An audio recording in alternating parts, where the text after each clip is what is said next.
नमस्कार दोस्तों। Corona virus महामारी की चपेट से बचने के लिए देश में लॉकडाउन की स्थिति है। ऐसे में न सिर्फ देश की अर्थव्यवस्था चरमरा गई है, लॉकडाउन की मार झेल रहे स्टूडेंट्स भी काफ़ी परेशान हैं। स्टूडेंट्स की परेशानी को दूर करने के लिए केंद्र सरकार ने कदम उठाया है। सरकार ने देश की जनता से विद्यादान मांगा है। इसके लिए केंद्रीय मानव संसाधन विकास मंत्री डॉक्टर रमेश पोखरियाल ने खुद जानकारी दी है। डॉक्टर रमेश पोखरियाल जी ने विद्यादान 2.0 प्रोग्राम लॉन्च किया है। विद्यादान 2.0 प्रोग्राम एक ऑनलाइन प्लेटफॉर्म है। इसके संबंध में केंद्रीय मानव संसाधन विकास मंत्री डॉक्टर रमेश पोखरियाल ने अपने ट्विटर अकाउंट पर जानकारी दी। साथ ही साथ इस प्लेटफॉर्म से जुड़ने के लिए अपील भी किया और इस प्लेटफॉर्म में विद्यादान करने के लिए भी अपील किया। आज के इस पूरे वीडियो लेक्चर में हम ये जानने की कोशिश करेंगे कि विद्यादान आखिर है क्या और ये स्टूडेंट्स के लिए कितना महत्वपूर्ण है। ये ऑनलाइन प्रोग्राम स्कूल और उच्च शिक्षा दोनों स्तर के स्टूडेंट्स के लिए है।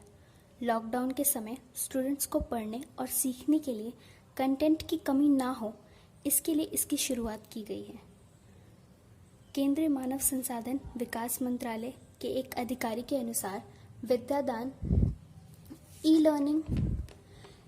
लर्निंग और डिजिटल लर्निंग के पैटर्न पर बना है, यानी कि वो ई लर्निंग का मॉडल शो करता है।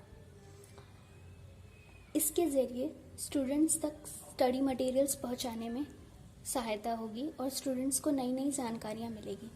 केंद्रीय मानव संसाधन विकास मंत्री रमेश पोखरियाल ने इस कार्यक्रम के बारे में खुद जानकारी दी और अलग अलग लोगों से और संस्थानों से ई लर्निंग कंटेंट्स मांगने और दान करने की अपील किया। ये कंटेंट क्लास 1 से लेकर 12 क्लास के बच्चों के लिए मांगे गए हैं। विद्यादान के पहले चरण में सीबीएसई ने अलग अलग स्कूलों से क्लास 6 से 9 तक के लिए ई लर्निंग कंटेंट्स जमा किए हैं। इसकी करीब 10,000 से ज़्यादा सामग्री जमा की गई है। आइए जानते हैं कि आप इसमें अपना योगदान कैसे दे सकते हैं। विद्यादान एक ऐसा मुहिम है जो कि देश के गौरव और राष्ट्र की एकता को दिखाता है। हम इतनी बड़ी महामारी में भी एक हैं और हमारे देश की उज्जवल भविष्य, यानी कि हमारे देश के स्टूडेंट्स के लिए कुछ कर सकते हैं। इस चीज़ को दर्शाने का एक बहुत ही महत्वपूर्ण और अच्छा और सरल तरीका है। इससे आप किस तरह से जुड़ सकते हैं और किस तरह से उन छात्रों की या छात्राओं की मदद कर सकते हैं। जो कोई भी विद्यादान मुहिम से जुड़ना चाहता है वह 10 मई से विद्यादान वेबसाइट पर रजिस्ट्रेशंस कर सकता है। स्टूडेंट्स के लिए किसी भी टॉपिक पे आप एक्सप्लेन करके इस पे वीडियो रिकॉर्ड करके भी भेज सकते हैं। वीडियो किसी भी भाषा में हो और किसी भी फॉर्मेट में हो।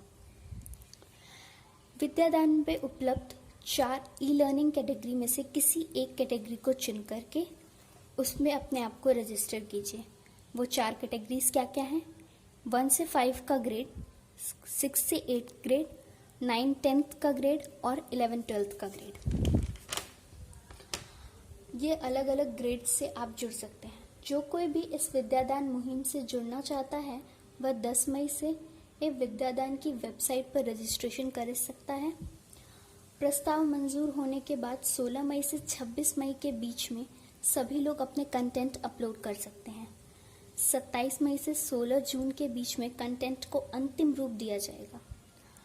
आइए आगे जानते हैं कि दीक्षा ऐप का क्या रोल है। MHR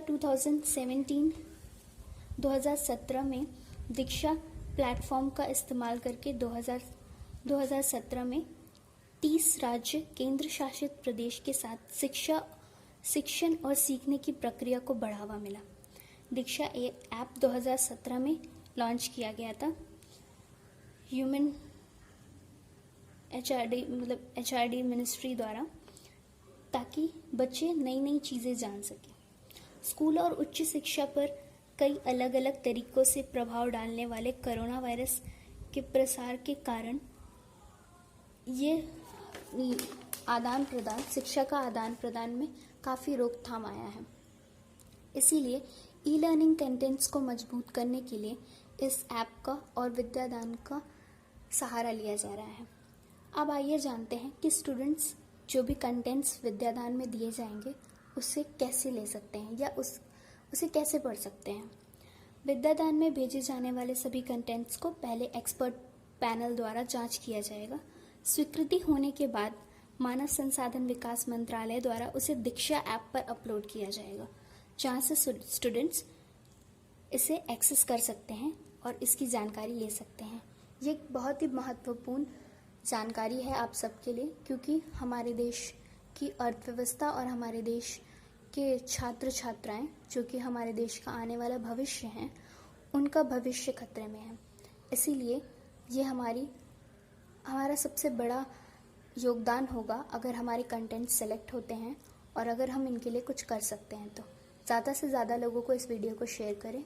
और अगर आपको ये जानकारी अच्छी लगी हो तो इस वीडियो को लाइक करें और कमेंट करना ना भूलें। और अगर आप भी इस विद्यादान से जुड़ना चाहते हैं तो ज़रूर जुड़ें और कुछ करें, ताकि हम अपने समय का भी इस्तेमाल कर सकें और किसी के लिए कोई मदद भी कर सकें। धन्यवाद।